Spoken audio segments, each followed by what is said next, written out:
When I started to think about the speech for today, I started with the questions like what makes justice, courts, and related institutions crucial for our lives? Because the idea of justice for me was something in the air. It wasn't an actual entity for me. And I also made me feel like I cannot understand fully and I cannot interact with it.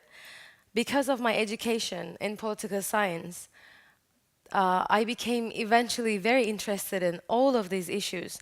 But what actually triggered my mind was the idea of injustice that exists all levels, and it doesn't matter if it's between two individuals or in between two states.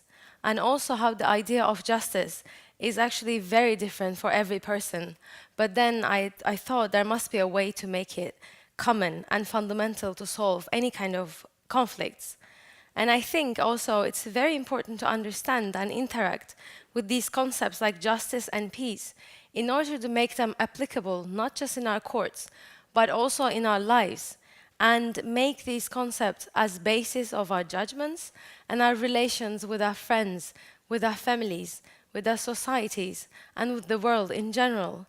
So today, my question is how we can make the World Court more transparent, that everybody can understand how they function to provide a greater justice.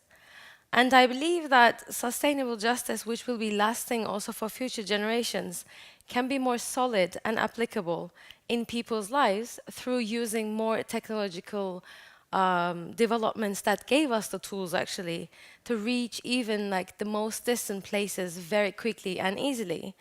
And you might find this interesting, but a smartphone in your pocket gives you the access to more information than President Clinton had when he was in his office. And I think the court could use this opportunity of new technologies, and especially social media, to become more transparent and inclusive to public. And what we mean by public is an average person in any society, because the fact that almost everybody is using social media tools like Facebook, Twitter, Snapchat, and whatever you can think of in their daily lives, and almost for everything, like to access the information, to read about the news, to speak with each other, and even for controlling the devices around them. And social media is not just about giving people a voice, but also giving them a platform to contribute, to collaborate, and connect with each other. And if I take myself as an example, I use Facebook to share my ideas, and I speak about them with my friends, and I discuss. And also we use a lot of like our Facebook pages to create projects and also discuss about them. And we sometimes can find even funding through using internet for our projects. One of the outcomes that we collected in our Idealab is suggesting that if ICJ would have a Facebook account, which might sound like really simple and not very brilliant, but actually if the court would have a Facebook page that we create a mock-up for you here, it would facilitate a direct and two-way conversation with anybody that wants to be better informed about the issues.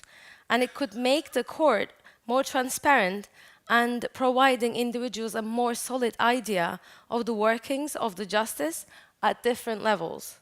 And you might think that not having a social media account is not a big deal, but because we use these platforms every day, it actually sometimes takes just one post to spark one's interest or to make a real change in people's lives.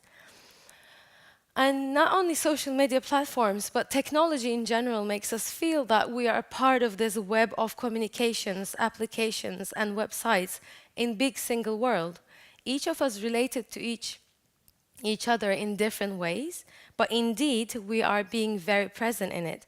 And if we share the ideas like peace and justice with court within this big network and making the court being very present in it, that would create the great difference for the future generations. And this year, we are celebrating 70 years of global justice through the work of the International Court. The rulings of the court have prevented wars and conflicts. And we believe it's a message that's worth sharing also with younger generations, the work of the ICJ can serve as an inspiration for our own disputes with fairness and impartiality. Thank you very much for listening.